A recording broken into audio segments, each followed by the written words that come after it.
हाय दोस्तों, इससे मैंने पहले वीडियो करा दिया दोस्तों। 261 का क्वेश्चन कराने जा रहा हूँ मेटल हाउस के यौगिक का। तो आप प्रीवियस वीडियो देख लीजिएगा। नेक्स्ट है आपका क्वेश्चन, पित्तल में कौन सी धातु होती है? पित्तल में कौन सी धातु होती है? तांबा और जिंक होता है। ओके, तांबा और जिंक है। कॉपर एंड जिंक होता है। पित्तल में कौन सी धातु होती है? तांबा और जिंक होती है। ओके, पित्तल मिश्र धातु है जो तांबा और जस्ते के संयोग से बनती है। तांबे में जस्ता डालने से सामर्थ्य, चौड़ापन, कठोरता बढ़ती है। यह वृद्धि 36% जस्ते तक नियमित रूप से होती है, पर बाद में केवल सामर्थ्य में वृद्धि अधिक स्पष्ट देखी जाती है। पित्तल में 2 से लेकर 36% तक जस्ता रहता है। एक विद्युत बल्ब में टंगस्टन तार के साथ ऑर्गन गैस क्यों मिलाई जाती है? विद्युत बल्ब में टंगस्टन तार के साथ ऑर्गन गैस क्यों मिलाई जाती है? बल्ब की आयु बढ़ाने के लिए। ओके, ऑप्शन के अनुसार बल्ब की आयु बढ़ाने के लिए। किसको किसको मिलाते हैं? टंगस्टन तार के साथ ऑर्गन गैस को मिलाते हैं। ओके, जबकि ट्यूबलाइट में ऑर्गन के साथ पारे का वाष्प वेपर भरा जाता है। एक टूटी हुई अस्थि को सही स्थान पर जमा कर रखने के लिए एक सफ़ेद पदार्थ का पानी में मिलाकर किया गया पेस्ट प्रयुक्त किया जाता है। इस सफ़ेद पदार्थ को क्या कहते हैं? तो कैल्शियम सल्फेट कहते हैं, या प्लास्टर ऑफ पेरिस भी कहते हैं इसे। ओके, कैल्शियम सल्फेट या प्लास्टर ऑफ पेरिस कहते हैं। 2 मॉलिक्यूल से होता है कैल्शियम सल्फेट का। एक टूटी हुई अस्थि को सही स्थान पर जमा कर रखने के लिए एक सफ़ेद पदार्थ का पानी में मिला करके गया प्रयोग किया जाता है। इस सफ़ेद पदार्थ को प्लास्टर ऑफ पेरिस कहते हैं। पेरिस प्लास्टर पानी के संपर्क में आते ही शीघ्र ही उससे मिलकर जिप्सम बन जाता है। जमने या कठोर होने में बहुत कम समय लगता है। सामान्यतः इनके लिए 5 से 15 मिनट तक पर्याप्त होता है। इसलिए जमने में विलम्ब कराने वाले कुछ पदार्थ मिलाकर आवश्यक होता है। इनमें से जमने का समय बढ़कर 20 से 40 मिनट हो जाता है। इलेक्ट्रॉनिक सर्किटों को जोड़ने के लिए प्रयुक्त किए जाने वाले टाँके में होता है क्या? शीशा और टीन होता है। इलेक्ट्रॉनिक सर्किटों को जोड़ने वाला, ओके, इलेक्ट्रॉनिक सर्किट को जोड़ते हैं उसमें शीशा और टीन होता है। ओके, धातुएं सुचालक होती है क्योंकि इसमें मुक्त इलेक्ट्रॉन होता है। फ्री में क्या होता है? फ्री फॉर्म इलेक्ट्रॉन्स होता है, इसलिए धातुएं विद्युत का सुचालक होती है। मुख्य शोधनों तथा टूथपेस्टों में कौन सा यौगिक आमतौर पर प्रयोग किया जाता है? तो सुहागा का प्रयोग किया जाता है दोस्तों। सुहागा, जिसे बोरेक्स कहते हैं। ठीक है, बोरेक्स कहते हैं। मुख्यतः शोधनों तथा टूथपेस्टों में निम्न में से कौन सा यौगिक आमतौर पर प्रयोग किया जाता है? टूथपेस्ट में यूज किया जाता है। ठीक है, सुहागा का। सूरा किसे कहते हैं दोस्तों? इससे पहले मैंने क्वेश्चन करा दिया है, कमेंट बॉक्स में बताइएगा आप। ओके, कौन सा कमरे के तापमान पर द्रव होता है? तो फ्रेंसियम जो है कमरे के तापमान पर लिक्विड अवस्था में पाया जाता है, द्रव अवस्था में पाया जाता है। जेपीएससी में आ चुका है दोस्तों। ठीक है, जेपीएससी में इंपॉर्टेंट क्वेश्चन है। एक कमरे के तापमान पर लिक्विड अवस्था में होता था, फ्रेंसियम होगा। ओके, लिथियम आपका क्या है? पहला एलिमेंट है, पहला धातु है ये। लिथियम का एटॉमिक नंबर कितना होता है? 3 होता है। ओके, सोडियम का 11th हो गया। सोडियम 24 का यूज किस में प्रयोग करते हैं दोस्तों? ब्लड प्रेशर में मापने के लिए। चुंबक बनाने के लिए किस धातु का प्रयोग किया जाता है? चुंबक बनाने के लिए किस मिश्र धातु का प्रयोग किया जाता था? एल्कीनो का। किसका? एल्कीनो का प्रयोग किया जाता है। चुंबक बनाने के लिए किस मिश्र धातु का प्रयोग किया जाता है? एल्कीनो का। ओके, स्टेनलेस स्टील में फेरिस, क्रोमियम, कार्बन होता है। ठीक है, हालांकि इसमें निकेल भी मिला सकते हैं स्टेनलेस स्टील में। कौन सा क्लोरोफिल का घटक नहीं है? क्लोरोफिल का घटक मैग्नीशियम होता है, हाइड्रोजन होता है, कार्बन होता है, कैल्शियम नहीं होता है। क्लोरोफिल का घटक कैल्शियम नहीं होता। क्लोरोफिल का घटक कौन नहीं है? कैल्शियम नहीं है। बाकी कार्बन, मैग्नीशियम और hydrogen, carbon magnesium hydrogen, carbon magnesium hydrogen, ये तीनों होता है क्लोरोफिल में। कांच को गहरा नीला रंग किससे मिलता है? कोबाल्ट ऑक्साइड से। कांच को गहरा रंग किससे मिलता है? कोबाल्ट ऑक्साइड से। ओके, कांच को गहरा रंग किससे मिलता है? कोबाल्ट ऑक्साइड से मिलता है। विद्युत बल्ब में जो कांच यूज की जाती है वह कौन सा कांच होता है? तो फ्लिंट कांच होता है दोस्तों। और नीला रंग देने के लिए कोबाल्ट ऑक्साइड मिलाते हैं कांच को। अधिक सामर्थ्य बनाने के लिए कांच को किसको मिलाते हैं? कमेंट बॉक्स में बताइएगा आप। कौन सा ऊष्मा का सर्वोत्तम सुचालक है दोस्तों? तो पारद होगा, जिसे मरकरी कहते हैं। ठीक है, पारद होगा आपका जो ऊष्मा का सर्वोत्तम सुचालक माना गया है, सर्वोत्तम। ईथर, जब पेट्रोलियम को आप गर्म करिएगा तो ईथर का वेपर निकलेगा। ओके। चांदी जो ऊष्मा का सबसे अच्छा सुचालक माना जाता है। एक अन्य सुचालक धातुओं में तांबा, एल्युमिनियम, पारा, सोना आदि होते हैं। कौन सा तत्व सबसे पहले कृत्रिम रूप से उत्पादित किया गया है? तो टेक्नीशियन जो है सबसे पहले कृत्रिम रूप से उत्पादित किया गया था, ये एलिमेंट है। ठीक है, कृत्रिम रूप से उत्पादित किया गया था कौन? टेक्नीशियम सबसे पहले कृत्रिम रूप से उत्पादित किया गया था। प्लूटोनियम एक भारी रेडियो सक्रिय धातु है, इसका उपयोग परमाणु बम बनाने में किया जाता है। फ्रेंशियम तथा रेडियो सक्रिय द्रव धातुएं हैं। ओके, लिक्विड और फ्रेंशियम ये लिक्विड अवस्था में धातुएं होती है। टेक्नीशियन सबसे पहले कृत्रिम रूप से उत्पादित किया गया था। ओके, तो कौन सा तत्व सबसे पहले तत्व है ये कृत्रिम रूप से उत्पादित किया गया था? तो फ्रेंशियम है, सॉरी टेक्नीशियम है। कौन है? टेक्नीशियम। यूरेनियम के रेडियो एक्टिव विद्युतन के फलस्वरूप अंततः क्या बनता है? शीशा बनता है। अंत में क्या बनता है? शीशा बनता है।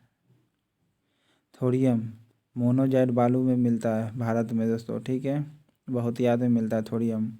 रेडियम भविष्य का ईंधन भी कहा जाता है रेडियम को।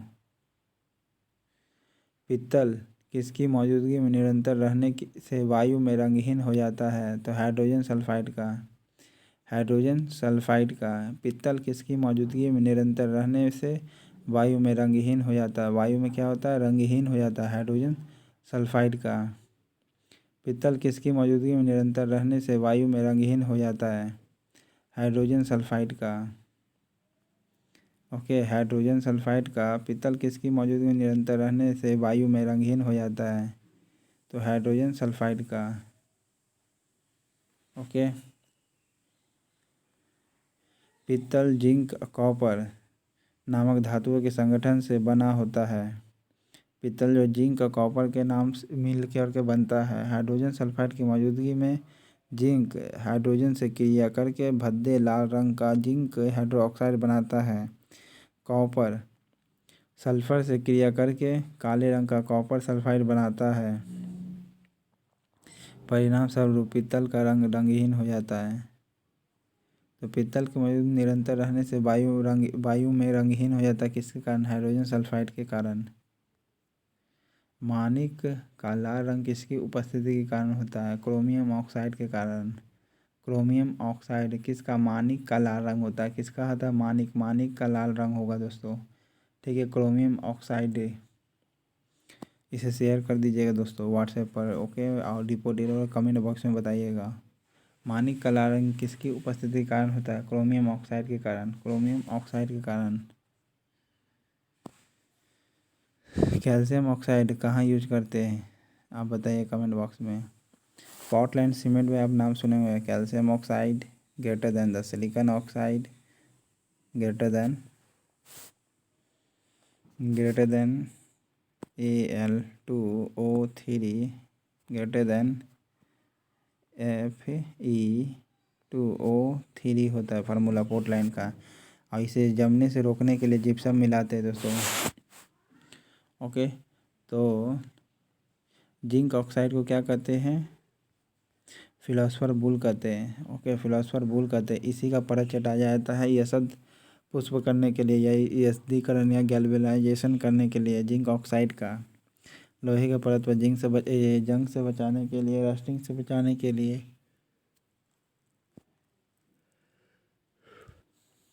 कांच होता है क्या? अतिशीतित द्रव होता है। अतिशीतित द्रव होता है। अतिशीतित द्रव होता है। ओके, अतिशोतित द्रव या अतिशीतित द्रव। कांच ग्लास एक क्रिस्टलीय ठोस पदार्थ है। कांच आमतौर पर भंगुर और अक्सर प्रकाशीय रूप से पारदर्शी होते हैं। कांच अकार्बनिक पदार्थ से बना हुआ वह पारदर्शक अथवा अपारदर्शक पदार्थ है जिससे शीशी, बोतल आदि बनती है। कांच का आविष्कार संसार के लिए बहुत बड़ी घटना थी। आज की वैज्ञानिक उन्नति में कांच का बहुत महत्व है। निम्न में से किसे यशद पुष्प कहते हैं? जिंक ऑक्साइड को कहते हैं। जिंक ऑक्साइड को कहते हैं यशद पुष्प दोस्तों। जिंक ऑक्साइड को यशद पुष्प कहते हैं। ओके, जिंक ऑक्साइड को यशद पुष्प कहते हैं। जिंक ऑक्साइड यशद पुष्प या फिलोसफर बुल के नाम से भी जाना जाता है। इसका निर्माण जिंक को हवा की उपस्थिति में तीव्र ज्वाला के में जलाने पर जब होता है। पायरेक्स कांच की अधिक सामर्थ्य बनाना है। पायरेक्स कांच को अधिक सामर्थ्य बनाने के लिए क्या उत्तरदायी है? तो बोरेक्स होगा। कौन होगा? बोरेक्स होगा। किसको मजबूत करता है? पायरेक्स कांच को। पायरेक्स कांच को, पायरेक्स ग्लास जो होता है उसे अधिक सामर्थ्य बनाता है। पायरेक्स ग्लास को अधिक सामर्थ्य बनाता है, पावरफुल बनाता है borax. Okay, Na2B4O7 10H2O borax का फार्मूला होता है दोस्तों। ठीक है, तो पायरेक्स कांच को अधिक सामर्थ्य बनाने के लिए किसका प्रयोग किया जाता है? तो बोरेक्स का। किसका प्रयोग किया जाता है? बोरेक्स का। फेरिक क्लोराइड या फेरिक ऑक्साइड या फेरस ऑक्साइड, ये जंग लगा हुआ लोहा कहा जाता है। प्रबलित प्लास्टिक बनाने के लिए किस प्रकार के कांच का प्रयोग किया जाता है? पायरेक्स कांच का। ठीक है, या फ्लिंट कांच का।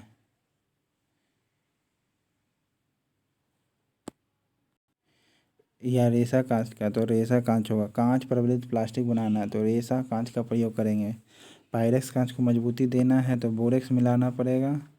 ठीक है, बोरेक्स मिलाना पड़ेगा जो Na2B4O7 10H2O। ओके, ये पायरेक्स कांच को मजबूती मिलाना है तो बोरेक्स मिलाया जाता है। कांच प्रबलित प्लास्टिक बनाने के लिए किस प्रकार के कांच का प्रयोग करते हैं? रेसा कांच का करते हैं। ओके, विद्युत बल्ब में किस प्रकार कांच का होता है प्रयोग? फ्लिंट कांच का। तो कांच प्रबलित प्लास्टिक बनाने के लिए रेसा कांच यानी फाइबर ग्लास का प्रयोग करते हैं। रेसा कांच का मतलब फाइबर ग्लास का प्रयोग करते हैं। यह बहुलक है। इसका प्रयोग स्पोर्ट्स कार, हल्के विमान, विंड टरबाइन ब्लेड्स इत्यादि बनाने में होता है। फोटोक्रोमेटिक कांच में किसकी उपस्थिति के कारण काला रंग होने का गुणधर्म होता है? फोटोक्रोमेटिक कांच में किसकी उपस्थिति के कारण? तो फोटोक्रोमेटिक कांच में किसकी उपस्थिति के कारण काला रंग होने का गुणधर्म है? तो फोटोक्रोमेटिक कांच में रजत क्लोराइड का प्रयोग करते हैं। रजत क्लोराइड का। फोटोक्रोमेटिक कांच में फोटोक्रोमेटिक जो ग्लास होता है उसकी उपस्थिति के कारण काला रंग होता है। काला रंग होने गुणधर्म क्या होने? तो कौन होगा? सिल्वर क्लोराइड होगा। फोटोक्रोमेटिक ग्लास में एक विशेष प्रकार का कांच होता है जो तीव्र प्रकाश में काला होता जाता है, अतः इसका उपयोग धूप परिरक्षण के रूप में किया जाता है। इसका धूप परिरक्षक के रूप में प्रयोग किया जाता है। सिल्वर क्लोराइड की उपस्थिति के कारण ही इस प्रकार के कांच धूप में स्वतः काला हो जाने पर गुणधर्म प्राप्त करता है। ओके, फोटोक्रोमेटिक जो ग्लासेस होता है उपस्थिति के कारण काला हो जाता है। ठीक है, किसके कारण? तो सिल्वर क्लोराइड के कारण। किसके कारण? सिल्वर क्लोराइड के कारण होता है, जिसे रजत क्लोराइड भी कहते हैं। सिल्वर क्लोराइड भी कहते हैं। ये काला हो जाता है। फ्लोटोक्रोमेटिक जो फाइबर होता है या ग्लास होता है वो काला हो जाता है धूप जब पड़ता है तो, इसी को कहा जाता है सन ग्लासेस।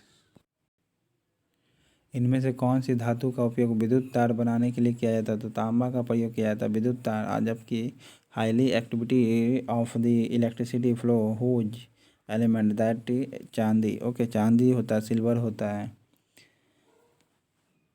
मैग्नीशियम क्लोरोफिल में पाया जाता है दोस्तों।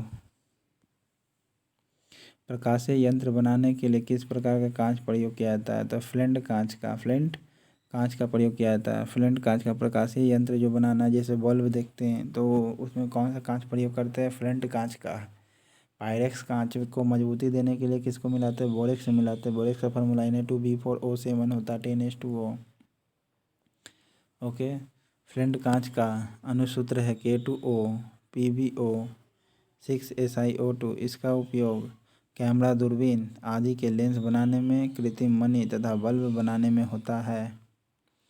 वर्ष 1945 में नागासाकी में गिराए गए बम में विस्फोटक प्रयोग किया गया था किसका? प्लूटोनियम का। टोनियम से टोक्यो याद रखिएगा, टोक्यो में गिराया गया था प्लूटोनियम। हालांकि टोक्यो में नहीं गिरा था, टोक्यो जापान की राजधानी है। ओके, तो लेकिन याद रखिएगा प्लूटोनियम, पोलोनियम नहीं, प्लूटोनियम। ओके, N24 सोडियम से क्या चीज़ मापा जाता है? ब्लड प्रेशर मापा जाता है। यूरेनियम आपका भविष्य का ईंधन कहा जाता है। ओके, पोटेशियम जो है आपको चाकू से काट सकते हैं पोटेशियम को। लिथियम को भी काट सकते हैं चाकू से। कौन सा तत्व एक धातु है? धातु नहीं है तो देखिए, अल्युमिनियम है ही, फेरिक है ही, पोटेशियम भी है ही। ओके, 19 जिसका एटॉमिक नंबर होता है फेरिक का। फास्फोरस नहीं है, ठीक है, फास्फोरस नहीं होगा धातु। कौन से यौगिक का उपयोग सूक्ष्म के रूप में किया जाता है? कौन से यौगिक का उपयोग सूक्ष्म के रूप में किया जाता है? तो कैल्शियम ऑक्साइड का सूक्ष्म के रूप में करते हैं, ड्राइनेस के रूप में करते हैं कैल्शियम ऑक्साइड को। ओके, जिप्सम जो है पोर्टलैंड सीमेंट में मिलाया जाता है ताकि तुरंत जमने से रोका जा सके। ओके, कौन सा यौगिक है जो उपयोग सूक्ष्म के रूप में किया जाता है? तो कैल्शियम ऑक्साइड का। कैल्शियम सल्फेट डॉक्टर वगैरह या प्लास्टर ऑफ पेरिस में यूज किया जाता है। एक रासायनिक यौगिक है जो बहुत याद में उपयोग किया जाता है, इसे बिना बूझा चूना या दुग्ध चूना कहते हैं। यह सफ़ेद रंग का दाहक या कॉस्टिक होता है, या क्षारीय अल्कालीन होता है, क्रिस्टल ठोस पदार्थ होता है। बिना बूझा चूना बहुत सस्ता पदार्थ है, बिना बूझा चूना, और इससे व्युत्पन्न उत्पन्न कैल्शियम हाइड्रोक्साइड दोनों ही महत्वपूर्ण रासायनिक यौगिक है। डैश का गलनांक बहुत ही निम्न होता है किसका? तो गैलियम का गलनांक बहुत ही कम होता है। ओके, पारमाणविक घड़ियों में एक टाइम कीपर के रूप में प्रयोग किया जाता है किसका? सीजियम का प्रयोग करते हैं। परमाणु घड़ियों में एक टाइम कीपर के रूप में करते हैं। परमाणु जो घड़ी होता है उसमें किस टाइम कीपर के रूप में किसका प्रयोग करते हैं? सीजियम का करते हैं, ठीक है। मैग्नीशियम क्लोरोफॉर्म में पाया जाता है दोस्तों। पोटेशियम को काटा जा सकता है चाकू से, सोडियम को भी चाकू से काटा जा सकता है, ठीक है। कैल्शियम ऑक्साइड को सूक्ष्म के रूप में करते हैं, कैल्शियम ऑक्साइड को क्या करते हैं? सूक्ष्म के रूप में करते हैं। जल अणुओं की वह संख्या कौन सी है जो पेरिस प्लास्टर में कैल्शियम सल्फेट के 2 फार्मूला यूनिट में सहभाज्य है? तो 2 यूनिट होता है। जल अणुओं की वह संख्या है, जल अणु का 2 संख्या होगा। ओके, जो पेरिस प्लास्टर के 2 फार्मूला यूनिट के सहभाज्य होगा। ओके, यानी 2 मॉलिक्यूल्स होता है CaSO4 H2O। तो इसको 2 पार्ट में कर सकते, वही करा, 2 फार्मूला यूनिट में भाज्य कर सकते हैं। आशा की धातु किसे कहते हैं? तो आशा की धातु किसे कहते हैं? यूरेनियम को कहते हैं, यूरेनियम को कहा जाता है आशा की धातु। लेड ऑक्साइड क्या है? आप कमेंट बॉक्स में बताइएगा दोस्तों। थोरियम मोनोजाइट बालू में पाया जाता है। ओके, अब प्लूटोनियम ही कहाँ पटका गया था? टोक्यो में जिस बम का प्रयोग किया गया था, यूरेनियम का आशा की धातु या मेटल ऑफ होप कहते हैं, मेटल ऑफ होप कहते हैं यूरेनियम को। प्लूटोनियम को भय की धातु भी कहते हैं, प्लूटोनियम को किसे कहते हैं, मेटल्स ऑफ फेयर कहते हैं। रेडियम को जीवन रक्षक कहते हैं, रेडियो को जीवन रक्षक करते हैं, लाइफ सेविंग मेटल्स कहते हैं। तथा पारा को तीव्र चांदी यानी क्विक सिल्वर कहते हैं, क्विक सिल्वर, पारा को क्या कहते हैं, क्विक सिल्वर कहते हैं, के उपनाम से भी जाना जाता है। निम्न में से किस धातु को चाकू द्वारा आसानी से काटा जा सकता है, सोडियम को काटा जा सकता है, लिथियम को काटा जा सकता है, ओके, और पोटासियम को काटा जा सकता है। लेकिन इसमें पूछा किसे नहीं काटा जा सकता, एल्युमिनियम को नहीं काटा जा सकता। ये आरआरबी रेलवे में आ चुका है दोस्तों, सब इम्पोर्टेंट क्वेश्चन है दोस्तों, इसलिए छोड़िएगा नहीं, भूलिएगा नहीं, ये मछली आता है और आया हुआ क्वेश्चन ही हम करवाए हैं, ठीक है। और एनसीईआरटी में भी ये सब क्वेश्चन आते रहता है दोस्तों, इसलिए ध्यान से याद करके जाइए ताकि वहाँ पर छूटे नहीं कोई क्वेश्चन। अगर चैनल पसंद आए तो लाइक करें, सब्सक्राइब करें, बेल घंटी पे टिक कर दें, जिससे आने वाला जितना वीडियो होगा मैं आपको बताते चला जाऊँगा, ओके। तो धातु और उसके यौगिक आज का चैप्टर ख़त्म होता है। अब फिर से मैं एक न्यू चैप्टर चालू करने जा रहा हूँ दोस्तों, इसलिए चैनल पर लगातार बने रहें। Thank you.